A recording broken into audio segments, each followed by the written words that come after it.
తీవ్ర దుమారం రేపుతున్నాయి. కాంగ్రెస్ మంత్రుల అవినీతిపై ఆధారాలు సేకరిస్తున్నట్లు బండి సంజయ్ వెల్లడించారు. త్వరలోనే వివరాలు సేకరించి అవినీతి చిట్టాను బహిర్గతం చేస్తానని పేర్కొన్నారు.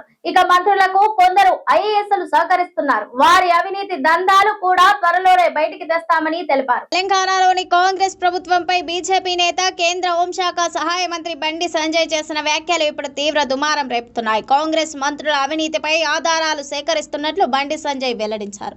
త్వరలోనే వివరాలు సేకరించి అవినీతి చిట్టాను బహిర్గతం చేస్తానని పేర్కొన్నారు. ఇక మంత్రులకు కొందరు ఐఏఎస్లు సహకరిస్తున్నారని, వారి అవినీతి దందాలు కూడా త్వరలోనే బయటకు తెస్తానని తెలిపారు.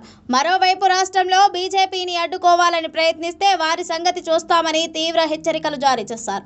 మంత్రుల అవినీతికి కొంతమంది ఐఏఎస్ అధికారులే మధ్యవర్తులుగా ఉన్నారని బండి సంజయ్ సంచలన ఆరోపణలకు తెరతీశారు. అతి త్వరలోనే మంత్రుల కమిషన్ల చిట్ట, ఐఏఎస్ అధికారుల దందాలను బయటపెడతామని వెల్లడించారు. ప్రధానమంత్రి నరేంద్ర మోదీ కలలు గన్న 2047 వికసిత్ భారత్ లక్ష్యాలు నెరవేరే వరకు కేంద్రంలో బీజేపీ ప్రభుత్వమే కొనసాగుతోందని పేర్కొన్న బండి సంజయ్ ఐఏఎస్ అధికారులారా ఖబర్దార్ అంటూ హెచ్చరించారు. 2029 నాటికి దేశంలోని ఏ రాష్ట్రంలో కూడా కాంగ్రెస్ పార్టీ పాలన ఉండదని జోస్యం చెప్పారు. మంత్రి పదవి ఉందన్న అహంకారంతో బీజేపీని అడ్డుకోవాలని భావిస్తే వారి సంగతి చూస్తామని హెచ్చరించారు. ఇటీవల జరిగిన మున్సిపల్ ఎన్నికల్లో బీజేపీ నాయకులను తీవ్రంగా ఇబ్బంది పెట్టారని తెలిపారు. మంత్రుల మెడలు వంచి కాంగ్రెస్ పార్టీ ఎన్నికలకు ముందు ఇచ్చిన 6 గ్యారెంటీలను అమలు చేసేలా చేస్తామని చెప్పారు. హైదరాబాద్, వరంగల్, ఖమ్మం కార్పొరేషన్లు, సిద్దిపేట మున్సిపాలిటీ అభివృద్ధి కావాలంటే కేంద్ర ప్రభుత్వం నుంచి వచ్చే నిధులే దిక్కని తెలిపారు. రానున్న ఎన్నికల్లో ఈ కార్పొరేషన్లు, మున్సిపాలిటీల్లో బీజేపీ జెండా ఎగరవేస్తామంటూ ధీమా వ్యక్తం చేశారు.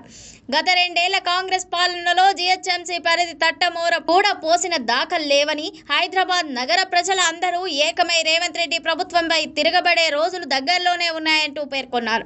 తెలంగాణ రైసింగ్ పేరుతో 5.75 లక్షల కోట్ల పెట్టుబడులు వచ్చాయని ప్రభుత్వం చెప్పిందన్న బండి సంజయ్ ఆ డబ్బులన్నీ ఎటుపోయాయంటూ ప్రశ్నించారు. ఎంతమందికి ఉద్యోగాలు ఇచ్చారు, ఎన్ని యూనిట్లు మొదలు పెట్టారో తెలంగాణ ప్రజలకు చెప్పాలంటూ డిమాండ్ చేశారు. 2 సార్లు దావోస్కు వెళ్లి తెలంగాణలో 2.15 లక్షల కోట్లు పెట్టుబడులకు ఒప్పందాలు కుదుర్చుకున్నారని చెప్పారు. వాటి ద్వారా ఇప్పటిదాకా ఎన్ని పెట్టుబడులు వచ్చాయి, ఎంతమందికి ఉద్యోగాలు ఇచ్చారంటూ ప్రశ్నించారు. ఇది టీపీసీసీ కాదని T4C కమిషన్ కలెక్షన్ కాంగ్రెస్ అంటూ బండి సంజయ్ ఆరోపించారు.